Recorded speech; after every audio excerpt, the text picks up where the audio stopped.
Guys অনেক অনেক রিকোয়েস্টের একটা ভিডিও নিয়ে চলে এসেছি। পাকা আমের ভরপুর সিজন চলতেছে, তাই তোমরাও কমেন্টস করতেছো পাকা আম দিয়ে আইসক্রিম তৈরি করে দেখাও। তো ফাইনালি চলে এসেছি পাকা আমের আইসক্রিমের রেসিপি নিয়ে। মাত্র 2-3টা উপকরণ দিয়ে এরকম স্বাস্থ্যকর উপায়ে বাসায় তৈরি করে নেওয়া যায়, তাহলে দোকান থেকে আর কেনার কি দরকার। চলো দেখাই দিই কিভাবে বানাই।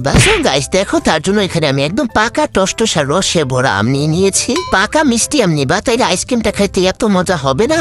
আর আমগুলো কিন্তু আমি আগে থেকে ভালো করে ওয়াশ করে নিয়েছি গাইস। এখন আমগুলোকে সুন্দর করে কেটে নেব। তোমাদের গাছের আম কি এখনো পেকেছে না কাঁচাই আছে অবশ্যই কমেন্টে জানাইও। সো গাইস দেখো, আমটাকে প্রথমে পিস করে নিয়ে এখন দেখো একটু বড় লোক স্টাইলে কেটে নিব। এইভাবে কেটে নেওয়ার পর যখন আমের পিসটা কিরকম বাঁকা করে কি সুন্দর ফুলের মতো বের হয়ে আসে, দেখতে কত মজা লাগে না গাইস। তো সবগুলো আমি এভাবে কাটতেছি, কারণ আমার খুবই ভালো লাগতেছে এমনি কাটতে। যে কোনো কাজে কিন্তু দেখবা যত্ন করে করলে খুবই সুন্দর হয়। সো গাইস বকবক করতে করতে দেখো আমগুলো কেটে নিয়েছি। এবারে আমগুলোকে আমি ব্লেন্ডার জারি দিয়ে একদম পেস্ট করে নিব।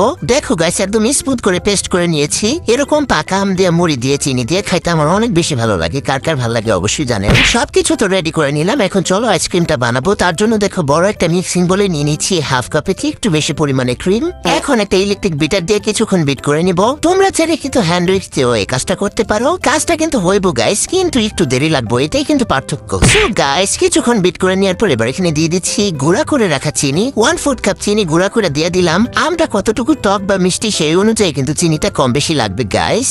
এরপর এখানে 2 টেবিল চামচ গুঁড়া দুধ দিয়ে দিয়েছি। তোমরা চাইলে কিন্তু গাইস এখানে কনডেন্স মিল্কটাও দিতে পারো, বাট আমি গরিব তাই দিতে পারিনি। এখন আবারও সেই ইলেকট্রিক বিটারটা দিয়ে ইচ্ছা মতো গোটাগুটি করে নেবো। ইচ্ছা মতো গোটাগুটি করতে করতে যখন দেখবা ক্রিমটা ঠিক এরকম হয়ে আসবো, তখন সেই কাঙ্ক্ষিত আমের পিউরিটা এখানে দিয়ে দিব। এখন দেখো স্প্যাচুলাটা দিয়ে সুন্দর করে মিক্স করে নেব, মানে গোটাগুটি করে নেব। কেন জানি আজকে ভুলে যাইতেছি। আমার বাসা যদি আমি নিজেই ভুলে যাই তাহলে কেমন হবে। আবারও ইলেকট্রিক বিটারটা দিয়ে ইচ্ছা মতো গোটাগুটি করে নিব। খালি গোটাগুটি ইচ্ছা মতো গোটাগুটি করতে করতে দেখো কি সুন্দর হয়ে গেছে।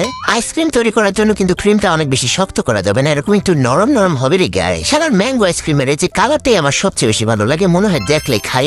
আর স্মেলের কথা কি বলবো গাইস, কি যে সুন্দর মিষ্টি একটা স্মেল আসতেছে না। যাই হোক গাইস, এখানে দেখো একটা আইসক্রিমের মোল্ড নিয়ে নিয়েছি, মানে আইসক্রিমকে আমি আইসক্রিমের বক্সে জমাবো। কাটা দিয়ে যেমন কাটা তুলতে হয় সেরকম একটা ব্যাপার। তো দেখো সুন্দর করে আইসক্রিমের মিশ্রণটা ঢেলে দিয়ে সমান করে দিচ্ছি উপর দিয়ে। এরপর আবার কয়েক টুকরা আম দিয়ে ডেকোরেশন করে নিচ্ছি। এটা কিন্তু না দিলেও হয়, তবে আমি একটু ঢং করে দিয়ে দিচ্ছি। সো গাইস এখন আইসক্রিমের ঢাকনাটা লাগাই দিয়ে ডিপ ফ্রিজে রেখে দিব একদম জমা পর্যন্ত। সারা রাত রেখে দিয়েছিলাম, এখন তোমাদের দেখাই কেমন হলো। দেখো কি সুন্দর হয়েছে, মানে কি সুন্দর হয়েছে। উড়ি কি সুন্দর হয়েছে। হ্যাঁ একদম দোকানের মতো সুন্দর হয়েছে। তো দেখে তো আমার পরাণ জুড়ে যেতেছে। ওয়াও, মুখে দেওয়ার পর আমি তো আর কথা বলতে পারতেছি না, সেই হয়েছে সেই। আমি আমার সঙ্গে তোমাদের খেতে থাকি। তোমরা অবশ্যই বানাই খেয়ে আর যাওয়ার আগে লাইক কমেন্ট শেয়ার করে যেও।